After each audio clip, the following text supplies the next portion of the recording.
Day in Ohio, and this is one of my favorite times, back-to-back time. This is my 300 KTM XC. I just did a video on this bike, said it's like if I can only have one bike, that's the bike. This is my 2023 Beta 300 Race Edition.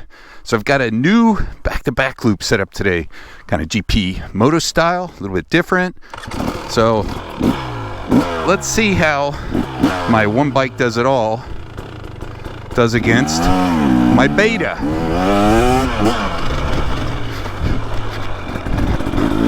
Now this 300 TBI got that new motor, so much partial throttle torque and power.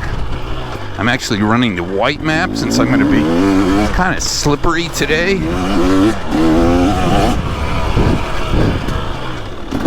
And we'll be going in the woods a little bit, but this bike sets a new standard for like kind of partial throttle torque, linear response. Very much like a 4-stroke. I think the electric power valve combined with the throttle body fuel injection just really helps it.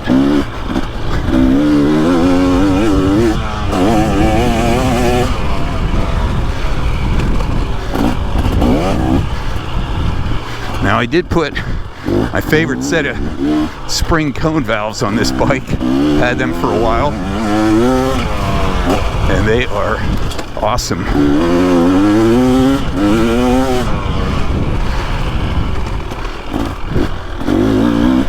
I do like to feel the springs better than the AER fork.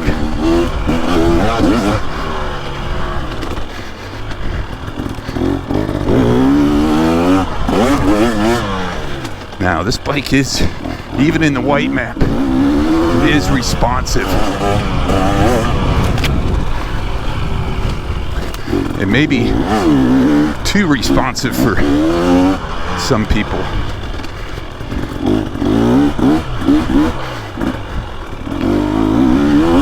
Rear suspension is stock. I run the clickers opened up around 18 or 20 and 2.5 on high speed. That kind of loosens it up.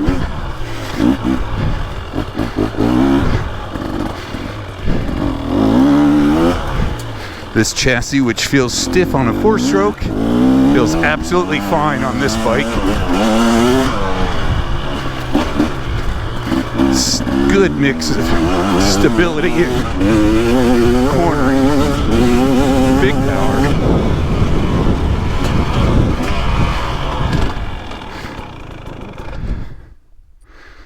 $244.96. Let's just call it a 245. 245 TBI. Okay, old school, mechanical, power valve, carburetor, simple, KYB suspension, front and rear.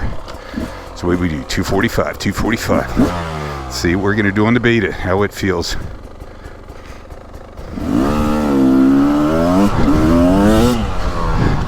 Oh, there's that full flywheel feel and the power. That smooth, hooked up power. Definitely feel more vibration through the feet. But that smooth, that power is just so easy to ride. Certainly not as powerful overall as a KTM, but it's a 300, so plenty of power. Beta rideability.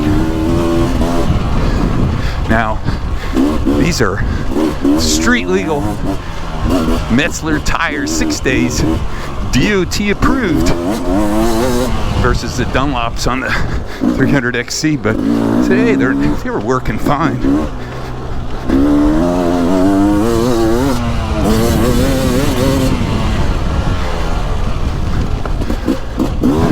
Second thing to notice on this bike is just that it just feels smaller.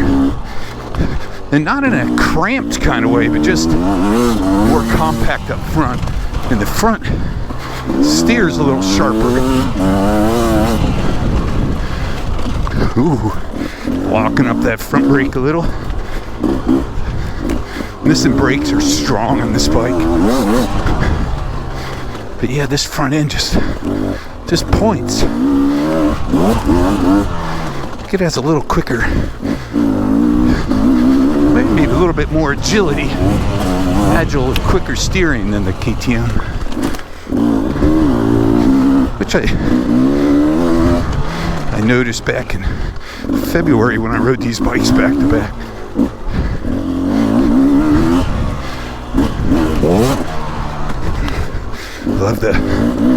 Just love the feel of this beta front end. It's so quick.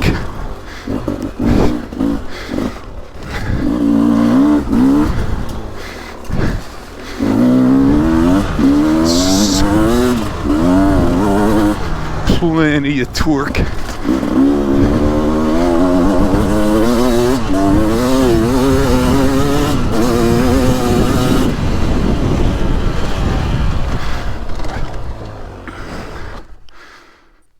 .242. Wow, for 242.2. Okay, 2.8 seconds quicker. Beta, smaller front end. It just points. The handling, the steering, it's just quicker. It's quicker turning in the tight stuff. And I like the standing position of these. Pegs are down and back. Feels good. Super smooth power. Certainly not as powerful, not as barky as a KTM, but super easy to ride. KTM, man. What MX Action say 55 horsepower at the rear wheel? It's fast and it's quick. I really like them both. Man, if I could only have one bike, I'm kind of torn. They're both super fun.